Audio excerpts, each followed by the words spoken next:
When it came to graphics, Quake was ugly and brutally efficient. Hexen II had a sort of low-key prettiness, and Quake II wowed us with its coloured lighting. And then, a few months later, along came Unreal. The future, just hinted at by Quake II, had arrived. Using the rather obviously named Unreal Engine, this was the crisis of its day in terms of system requirements. We were still in the throes of a 3D graphic format, or DirectX hadn't yet achieved dominance, so Unreal supported PowerVR, OpenGL, and software rendering.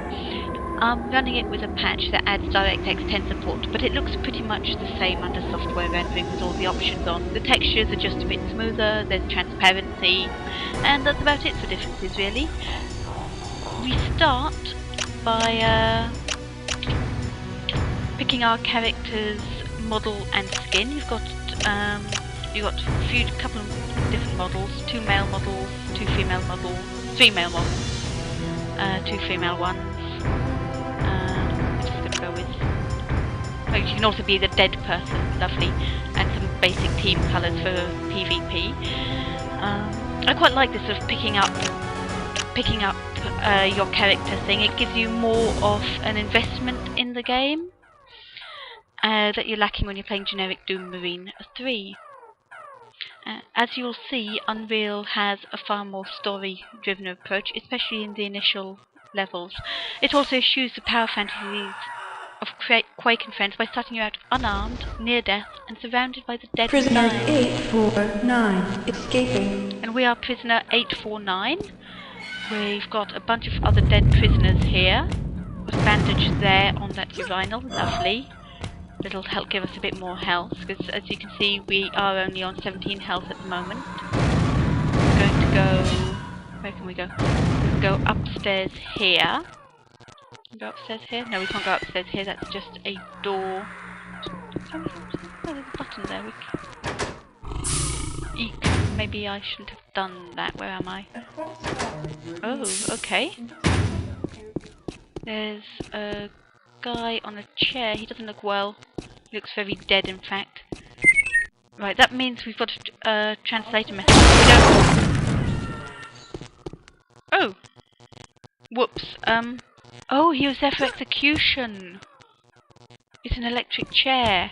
Ooh, lovely. I guess I probably would have been there.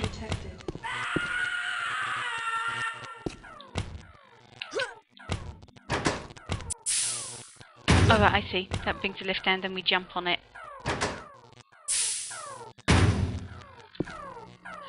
Alright, now we did have other thing, we'd go for a more story-driven approach, and what you do is, and how that story is given to you is by this translator thing, which then lets you pick up the books. So we're just going to see what the message...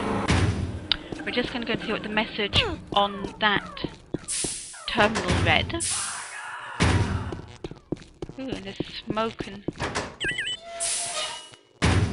James Governor ready for electrocution. Prisoner 853. Now it's prisoner 849. Okay. I wonder what I did. It doesn't... I don't think it ever tells you what you did to end up here. Just that you're on this prison ship. And things have gone horribly wrong. We've also got nothing in my cell.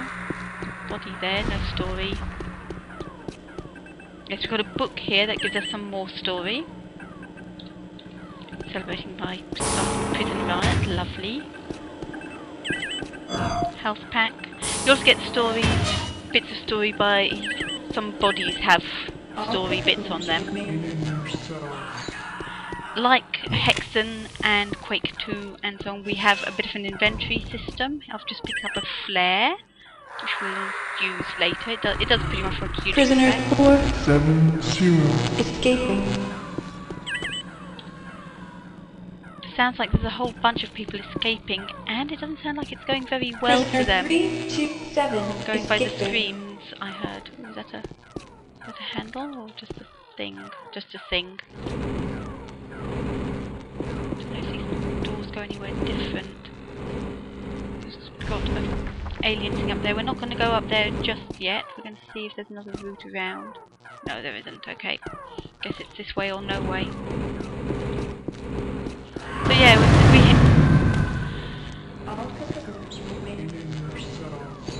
Now, so this does a sort of story-based thing. It's not that there weren't story-based shooters before this. For instance, the System Shock series comes to mind, or after You it, have entered a restricted in area. the form of Half-Life or Bioshock. But this was one of the more noticeable exceptions.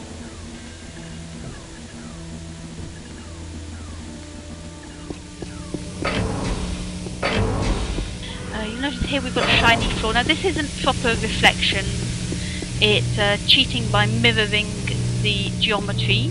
As you can see, if we look down, you can see the soles of my feet, which you wouldn't be able to do if it was a true reflection or my camera was outside me rather than sort of being in me. We're just going to stand on this button, or rather jump up and hit this button, which gives me armour. So it's getting slightly less helpless here. I don't think that opens out here. There was the captain on the floor above. Let's see if we can go into... You can't jump that high in this, but you can jump quite a way, distance-wise.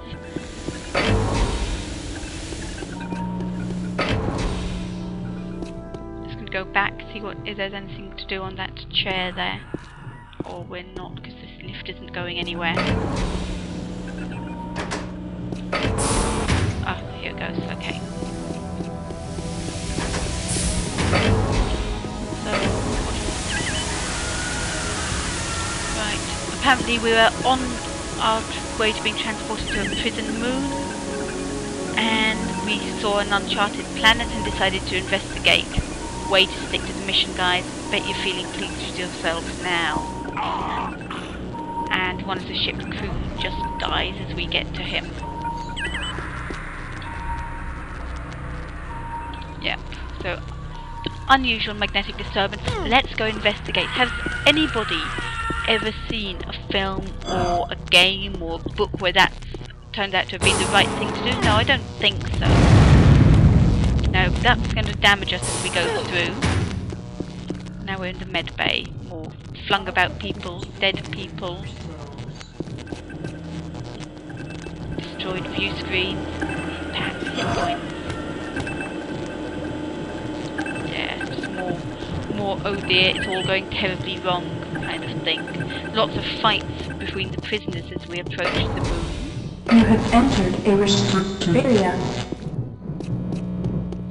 We're almost at full health, so we can pick up one of these and move onwards.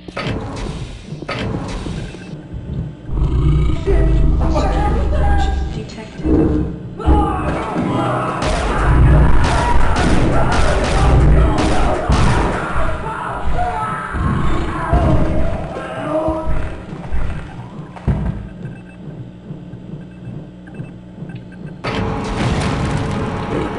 Now see, on one hand, either player would have liked to have been able to get through that door and help those guys. On the other, mechanically speaking, we have no weapons, and it's obviously very, very nasty whatever just happened to them. And here we get our gun. You can theoretically get through the level, get past this point without picking up the gun, but you can't exit the level without it, so we won't waste time running around, and we'll go and pick it up now. Oh, that's half one of these guys. Yes. As you see, people are still pretty low polygon counts. We're not going to shoot that to wait, because we don't want to waste ammo. So let's go through here. Read the view screen. Use another message.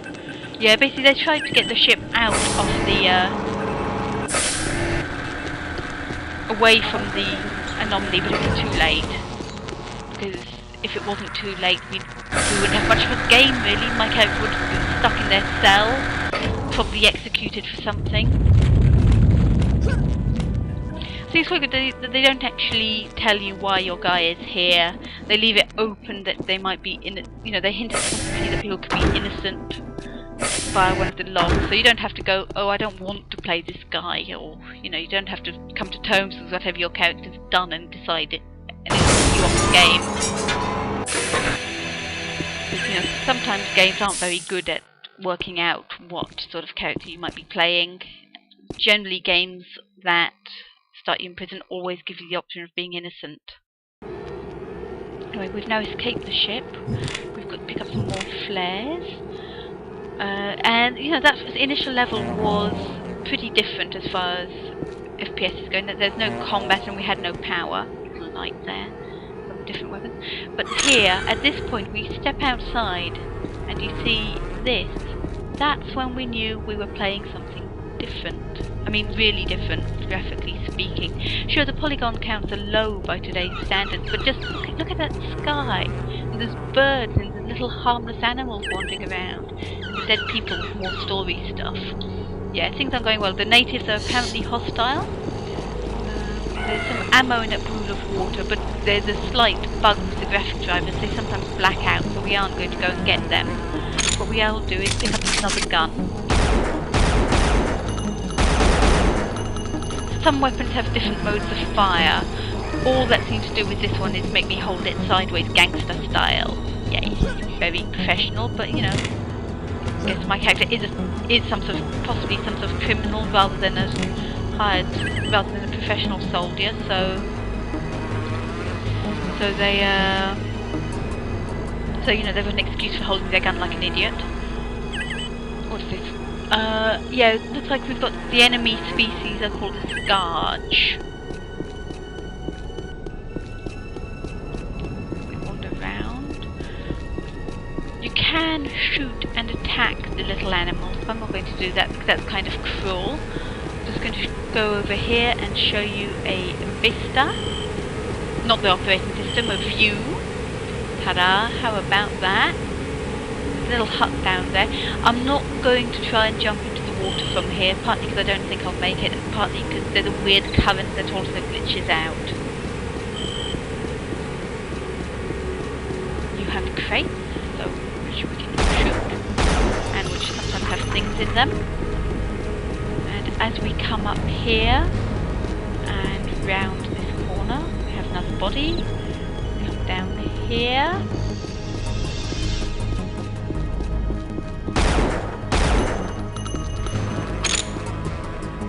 Body there. Had a note. Yeah, murder that they didn't commit. And our first enemy, and you notice, unlike the enemies in Quake II and Hexen, he's not going down in a couple of shots. Headshots don't really seem to affect us too much.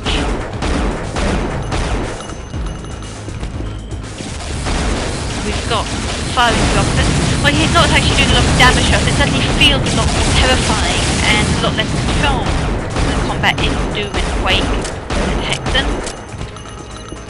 As I said, it's sort of really, certainly in its opening levels, eschews the power fantasies of the later games, of the earlier games. Head down here. Having some flares. This opens up a cargo lift.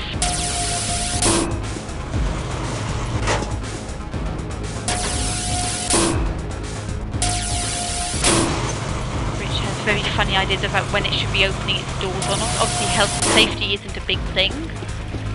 So it'd be quite funny to see an evil base where all the sort of health and safety rules had been obeyed. You know, having to fill out stress tests, risk assessment forms for firing rocket launchers indoors, that sort of thing.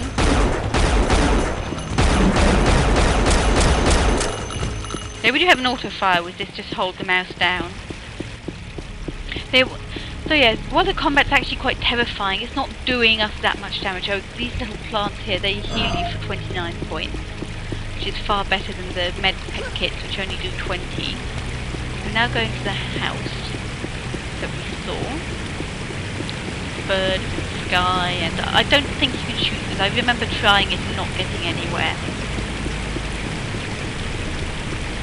Let's get here, we have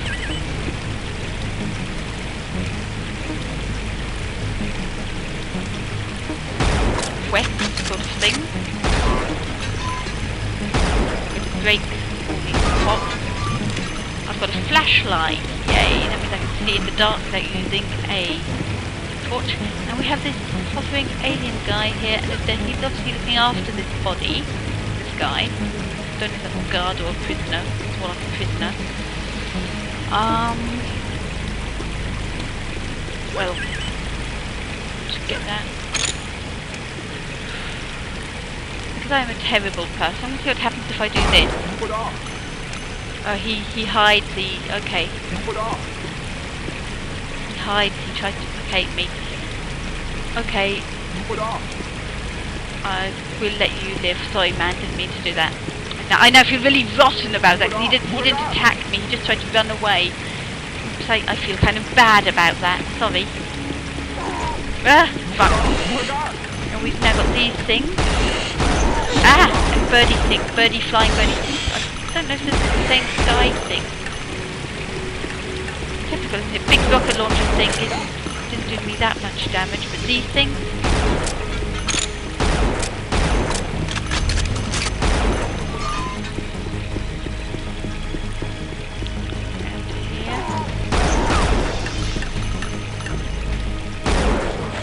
Again, there's no cover system, but this does have a little dodging mechanic. If you double tap a movement key, you sort of do a quick dodge.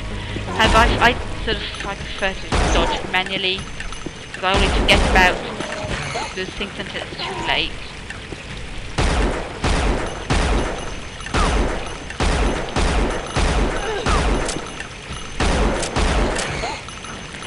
It's funny enough, this actually did a bit more damage to me than the rocket launcher thing. I don't know what that says about the game world. Oh, we have shovable crates, as seen again in Hexen II. Had shovable barrels, so we do some jump. Better armor. The armor sort of seems to stack, and you can keep several suits at once. I guess it gets used up in order of effectiveness. We've just picked up some shards there, which would be for another weapon that we don't have yet. Shoot all the crates.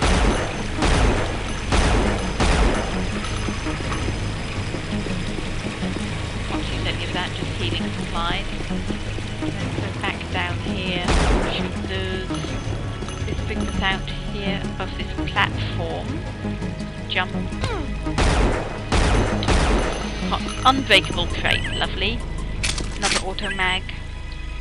And a tragic bit of backstory.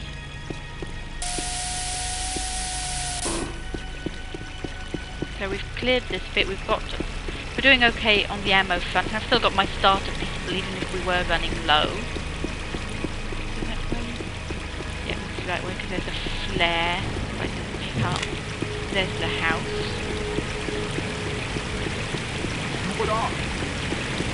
Yeah, it's okay, man. I'm not going to hurt you. Where are you? There you are. I'm not going to hurt you, man. I'm sorry. And because I feel bad about shooting this guy, we're not going to shoot the little bunny rabbit. Kind of... Ooh, it bounces. Leave it alone. Bounce. Get up here. Is there anything up there? No. Too steep.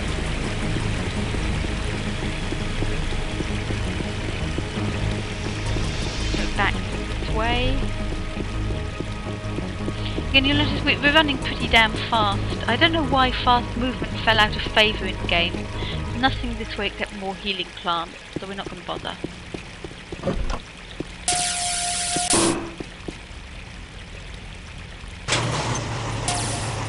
So the default in a lot of games is, these old games is running. Thank you.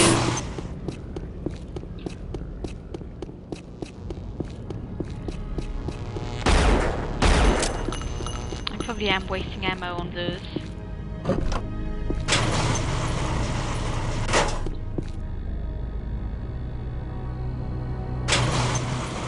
So the wait whilst the lift decides whether it's going or not is a bit worrying at times.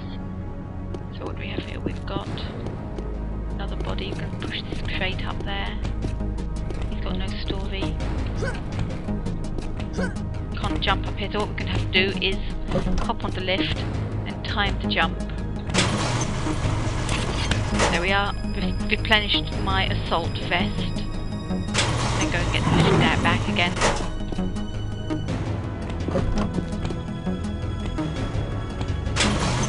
Sounds like there's somebody up there.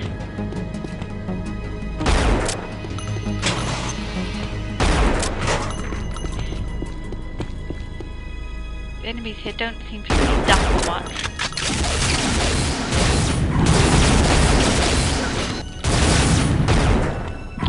Run past. He does significantly more damage in melee combat because there's no cliff here.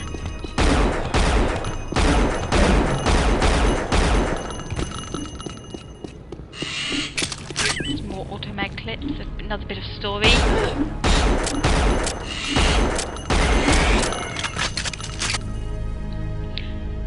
Oh, that's telling us about the healing plants. That's where the next bit of the level is. We've got a couple of routes into it.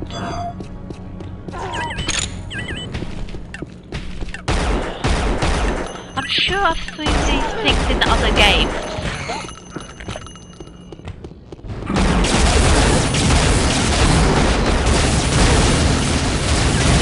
But whilst these look impressive, the damage they do isn't actually that great.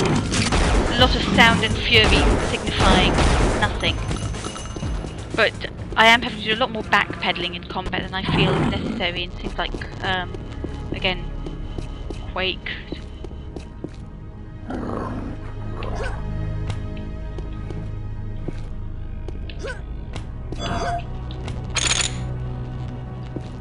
think I've picked up ammo for another gun that I don't yet have. Hoping I do get another weapon soon. This pistol is really starting to not cut it. Whoa, whoa, whoa, whoa, whoa! Behind me! No, no, no, no, no! You're not supposed to be behind me!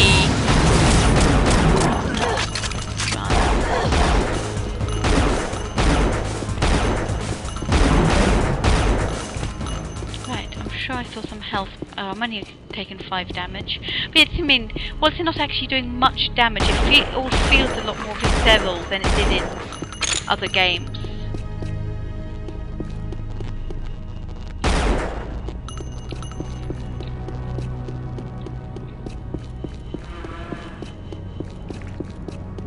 Now we head this way down to the mine entrance, where we'll be leaving the wide open skies to head underground into some quite claustrophobic, though no less vivid, tunnels.